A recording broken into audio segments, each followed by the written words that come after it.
Welcome. This brief screencast explains sharing settings in Google Sites and how you can create a Google site, but then make sure that only your students or your students' parents or even your colleagues can see it.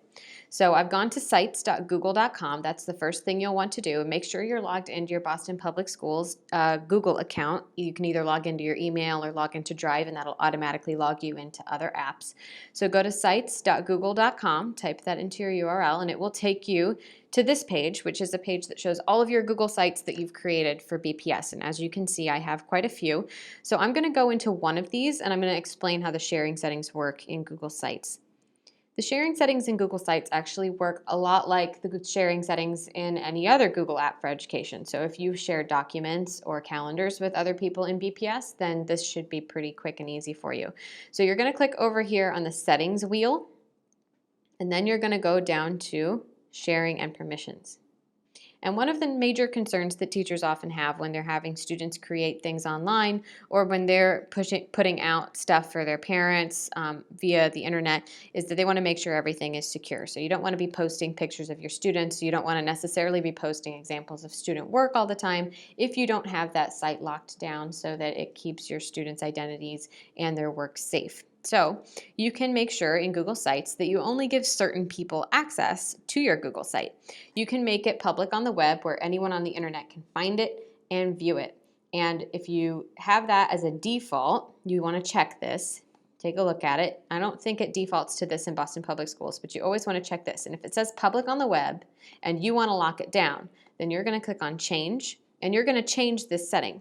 So you have multiple options here. You can either make it public on the web so that it's searchable. You can say anyone with the link has it, so you have to give people the link. So this would work if you were sharing things out with parents, but it's not the most secure option because parents could share the link with someone else, and so it's easy for the link to get out there. So this might not be the best option if you're trying to create a secure website. You could make it just that people at Boston Public Schools can view and they can also search it.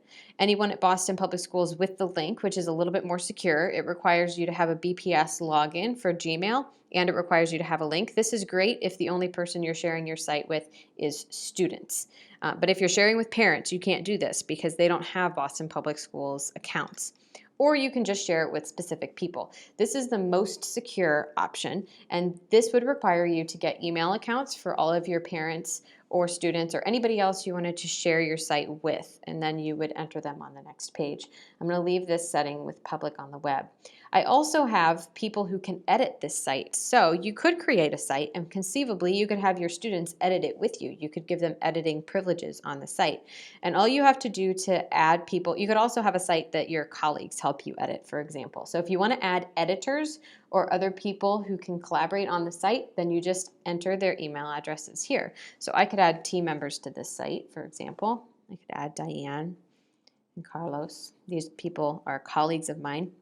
And I could say they can edit it, or I could just say they can view it. So they don't need to be able to edit it. These guys just maybe want to be able to see it. And so I would send this to them, and I would have it send them an email. I'm actually not going to send them an email. They don't need another email. So I'm going to say, okay. And it'll give you a little notice if you don't choose to send them an email. You can say, okay. And it'll save your sharing settings. So that's how to lock down your site so that only your students can see it or only your students' parents can see it. And that way you avoid some of the security issues around posting and showing what's going on in your classroom on the internet.